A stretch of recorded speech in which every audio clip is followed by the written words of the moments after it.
Hello, it's me, Robin, with Simple Food, Simple Life. I thought I would bring you along with me and show you some meals or um, food that I'm going to make out of my $20 a week food budget. Not only using what I purchased, but what I have in the house. So today I'm going to put together some tuna salad. The ingredients are going to be 2 boiled eggs. I boiled 3 out of the 7 eggs that I have left. So I'm going to reserve 1 for another use, and I'm going to put 2 in the tuna salad. I've got some mayonnaise from Dollar Tree. I've got this 1 small piece of onion. I'm going to put that in. I've got some home canned pickle relish, sweet relish from last year. And I have 2 cans of tuna in water, which I'm going to drain. That was given to me by my daughter. And I've got some breadcrumbs. Several viewers, several of you lovely people, recommended to me that when I make chicken salad or tuna salad to add a piece of bread or breadcrumbs to it in order to keep it from getting liquid or separating, and to extend the tuna salad and chicken salad. And I have to tell you, I did try it once and it is awesome. So that's what I'm going to do today. I'm just going to put some dried breadcrumbs in it. All right, I've chopped up the eggs, just 2 of them. I've got the rest of that little piece of onion that I chopped up. I'm going to add in, I think, 3 tablespoons of these breadcrumbs.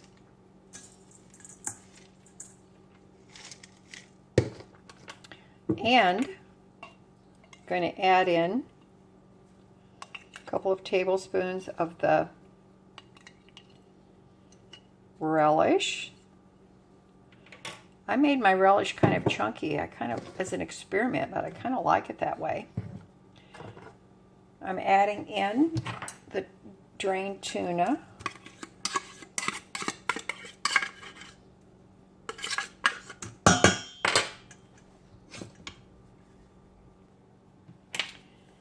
And I'm going to add in, start out with 3 tablespoons of mayonnaise. This looks pretty easy. Let's get this all mixed up. If I need to add more breadcrumbs, I will. The first time I tried this, I actually just used a piece of bread and crumbled it up. Now, the dry breadcrumbs, I'm sure, are going to rehydrate and soak up some of the liquid that's in the tuna.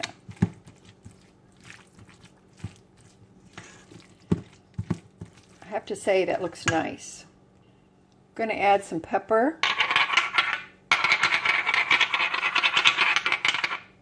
Some salt. I think I need more pepper than that.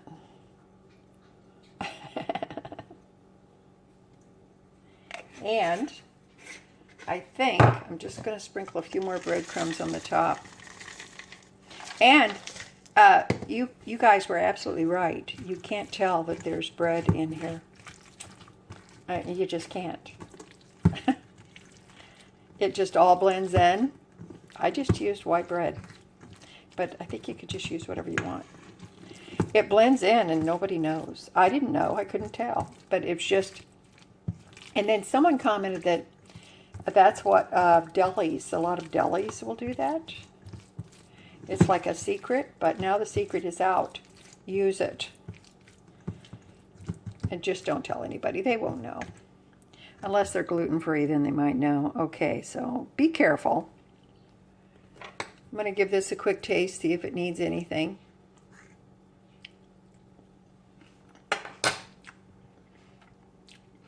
Well, that's pretty awesome.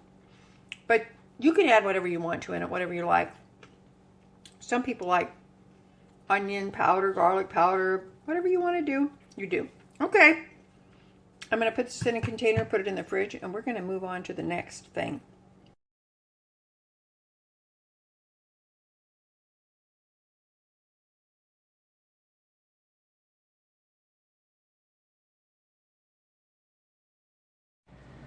Okay, for our next dish, we're going to make lo mein. Now, these are the ingredients I'm going to use for the lo mein because this is what I have. And I didn't know it, but evidently in my pantry shoved at the back, there was 3 packages of this shrimp top ramen. So I'm going to use 1 package of that for the lo mein. Now, you can see this is all the soy sauce I have. This is all the toasted sesame seed oil I have. I've got some broth that I made out of 3 chicken legs that were eaten, and I had some scraps of vegetables, so I put those in the pressure cooker and in the Ninja, and this is the broth that I got from that. So I'm going to use that in there as well. Got some pepper stir fry. I've got some spices here. I've got some Asian sesame dressing, which I'm going to use that. It's just part of some things my daughter gave me. And I've got some cornstarch. So that's basically it. So let's see how we do. Aren't you excited? The first thing I'm going to do is cook the ramen. Uh-oh.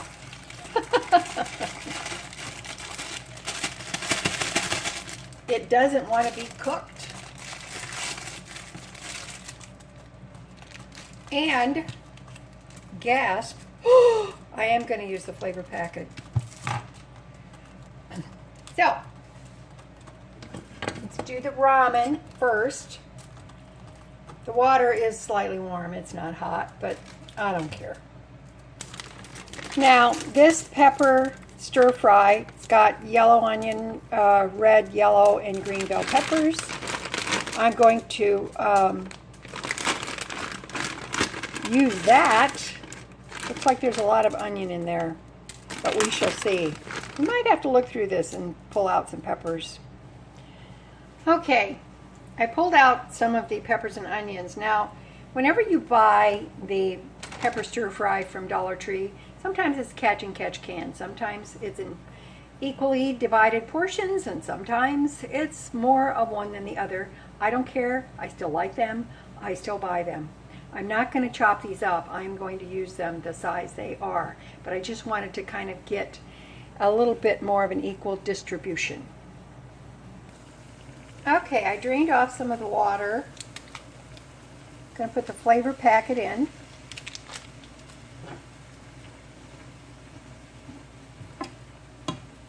And let it cook for a little bit.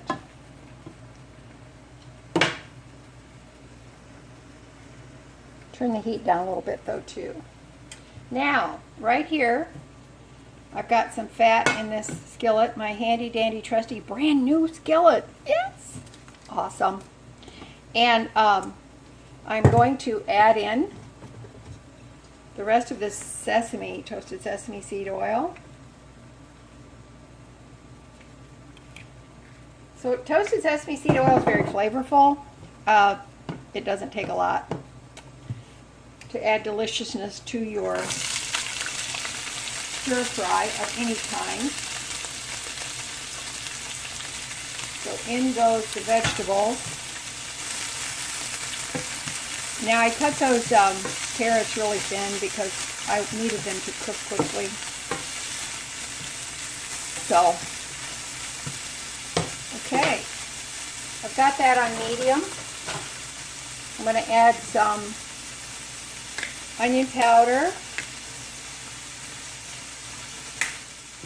Let's add some garlic powder. I have some crushed red pepper flakes, but I'm not going to add those until later, at the end.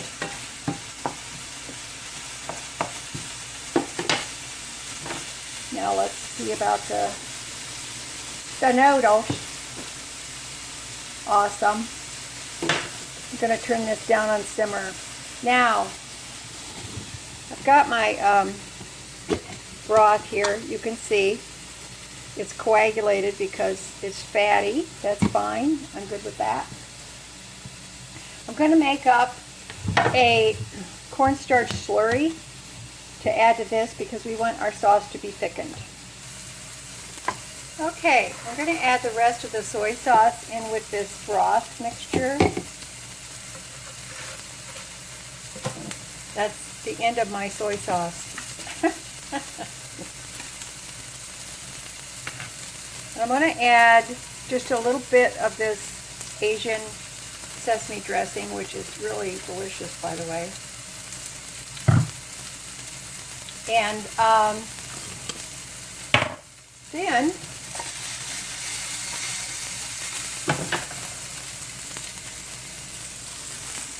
got my vegetables here. And I'm going to add the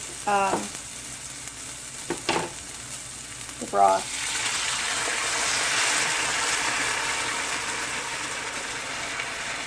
You can see that that's quite congealed, which is fine. Full of the noodle water in here. Just sort of get the rest of that out. I'm going to turn the heat back up on this. And, oops, I'm going to, if you could see the tiny space I work in, you could see how amazing it is that I can film anything. I'm just saying. Okay. I've got this slurry. Let's put that in. It's a cornstarch slurry. And I've turned the heat up so we can get this thickened up a little bit.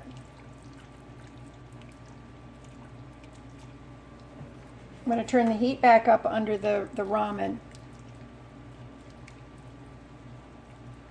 Now I may not use all the broth in the ramen. If I don't, that's fine. I can use it for something else. Wow, that broth is tasty. All I did was I had some chicken legs that I used for my little dog. When I stripped the meat off of it, I just put the leg bones and the scraps in the Ninja and pressure cooked them along with some scraps of vegetables and then strained them off. And I add a little Worcestershire sauce to this as well, and it's a beautiful color.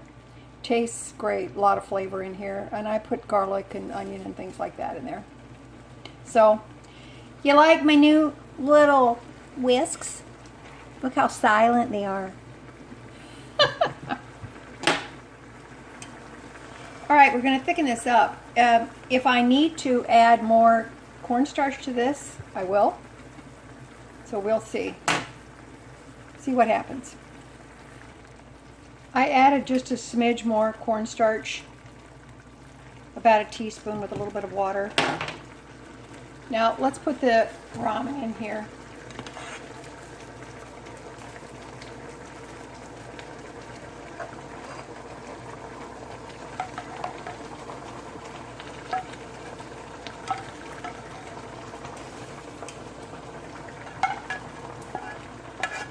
Now we'll see how this thickens up. If it thickens up a little bit too much, I can add the rest of the ramen broth in there. What do you think?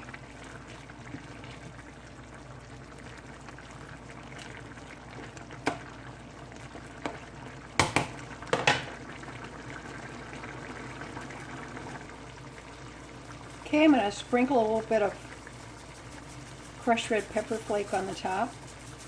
And when I eat this, I will show you what I'm going to put on top. I will sprinkle some everything bagel seasoning on there. Costs $1 at Dollar General, and that will be delicious. Now, if I had some green onions for the top of this, it would be fantastic, but I don't, and that's okay. So, I'm going to let this cool down a little bit, and then I will put it in a container and refrigerate it until I'm ready to eat it. But first of all, I'm going to take a taste.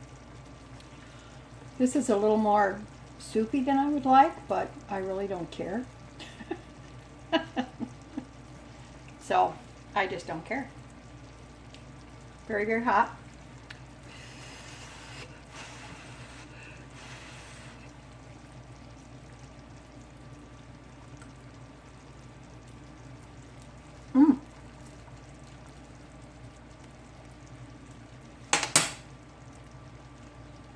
It's very good.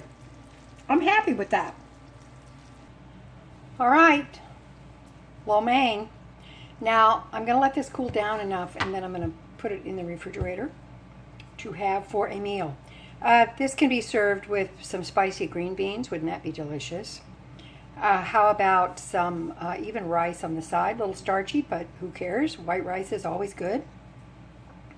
Or maybe some broccoli. Oh, wouldn't that be awesome? Okay, that is the lo mein for our second meal. Now then, we got one more to go, so stick with me because you don't want to miss it.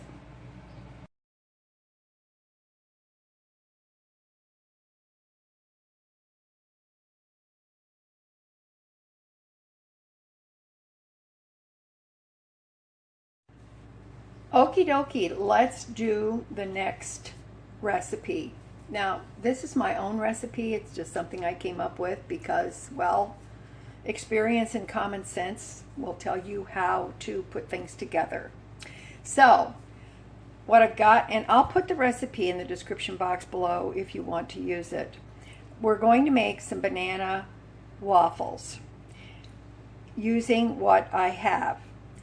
Now then, I've got 2 cups of all-purpose flour in here. I've got 2 teaspoons of baking powder. I have a teaspoon of salt, and I've got 4 tablespoons of this cultured buttermilk blend powder that my daughter gave me. I don't have experience with this, but I also don't have any milk in the house, nor do I have canned milk.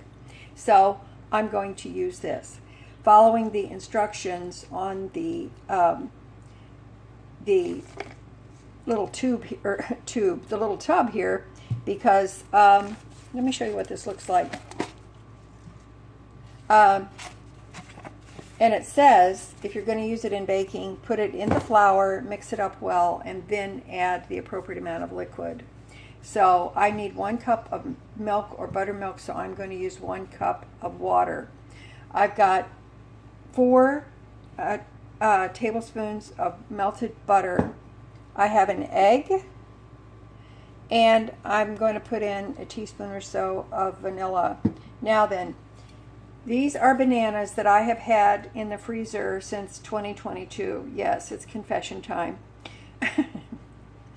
So I have brought them up from the downstairs freezer to this freezer. I thawed these out. I took a portion, thawed them out in the microwave, and this is actually a cup of bananas. So that's what we're going to use. Now, you can put anything you want to in your, like cinnamon or whatever you want, but this is basically what I have. Oh, and I put 4 tablespoons of sugar in here. I think I forgot to mention that. So now I could have used one of my bananas that I purchased for my $20 a week food shop. I've got 2 left, but I've kind of been enjoying eating these just the way they are. So I didn't want to put them in the banana waffles. Plus that, I've got all those frozen bananas. So use what you have in the house. That's the best way to do it. So I'm going to put this all together, give it a good mix up, and come back. Now I just want to show you real quick that I used my spatula to blend this. I'm just going to give it a little whisk here. You don't need a mixer or a blender.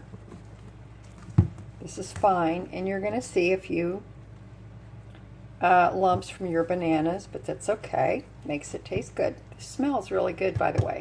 Now, I want you to know that you can make muffins from this mixture. You can make pancakes, and you can make waffles. Or you could actually use this, put it in a well-greased loaf pan, and you can make some banana bread out of this. Very simple, got a lot of uses. And just so you know, I added 1 cup of water. Okay, I've got my mini dash heating up. You can see the light is still on, so it's not hot enough yet. I'm going to use my handy dandy ice cream scoop. Vintage, isn't it? I've got some butter here to make sure that my waffles don't stick. So, and I have my batter here. Now then, if you like, in the recipe, I will put the instructions if you want to make this into muffins. For example, I can put the oven temperature, etc. And pancakes are pretty straightforward. Just put a little fat in the pan and scoop out the mixture into the pan, and when your pancakes gets bubbly on the edges and on the top, they're ready to flip. I like to use this measure when I do pancakes as well because it makes them more uniform. Okay, we're heated up. So let's take a little bit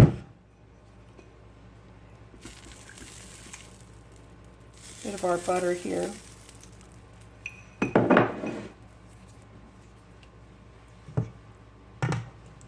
Now, let's see how this goes. I think this should be plenty. We don't want it to overrun because, to run over the sides, because that's a waste of batter, right? Okay. Now, the way I judge that this is done is when it quits steaming. At some point, the steam will come out of it, and when it quits steaming, then you know it's cooked and done, because we don't want it to be soggy. We'll come back when this one's done. All right, let's take a look. I think for the fun of it, I'm just going to flip this over and give it a couple more minutes. Okay. That looks really good. There's our first waffle. I'm going to put it over on the cooling rack, and then I'm going to fill this up again.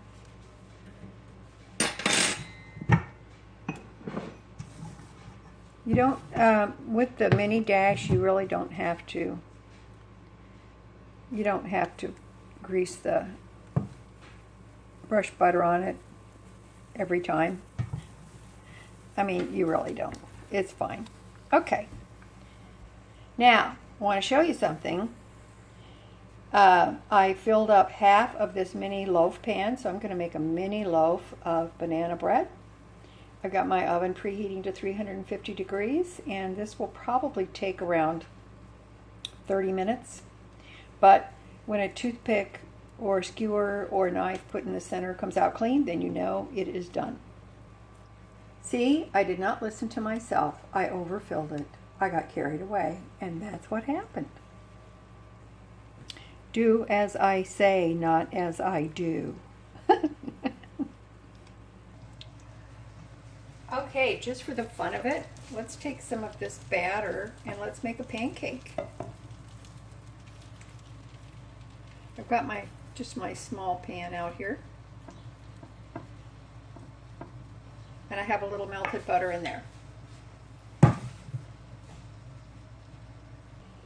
Now see here, when this doesn't come up easily, it's not ready. And I have a mess to clean up. Silly granny. Okay, see, it's starting to bubble around the edge, but it's not ready to flip because we need to see some bubbles in here. Okay, this is what I got out of that batter mixture. I got 6 mini dash waffles. I got 2 pancakes. This one is a little bigger because I put the last of the batter in the pan. And I got 1 mini loaf of banana bread. I'm pretty happy with this. Let me know what you think in the comments. Now, don't forget, I'll put the recipe in the description, and I'll also put in there how long to cook the muffins if you would rather have muffins as well. So I'll eat 2 of these, so that's going to make me a meal. I'm going to slice part of this banana over the one, and my daughter gave me this syrup So I'm going to put some of that on my waffles, and that's going to be my first meal today. The rest of these, except for the banana bread, is going to go in the freezer for future meals. Now, these can be put in the toaster. They could be put in the air fryer, the microwave, whatever you like. Okay? Now, I do normally make my brown sugar syrup. However, I have no brown sugar, and I haven't had any for a while. But I will put the link to that video down below in the description so that you can access that if you want to know how to make your own brown sugar syrup. It's really delicious. Okay, that's it for me today. I love you guys. You know I do. As always, you know that little is much when God is in it. Okay, all right. Listen, if you're not subscribed, please do. You're welcome here. And give me a thumbs up if you want to. And share, because it helps me. And you know what? It might help somebody else. Okay, this is the way to make things stretch. I wanted to tell you, too, if you don't have frozen bananas, just smash up a couple of ripe bananas, and that works perfectly fine. Okay? All right. I love ya. I hope you have an awesome day. Let me know what you think, and I will talk to you later. Bye-bye.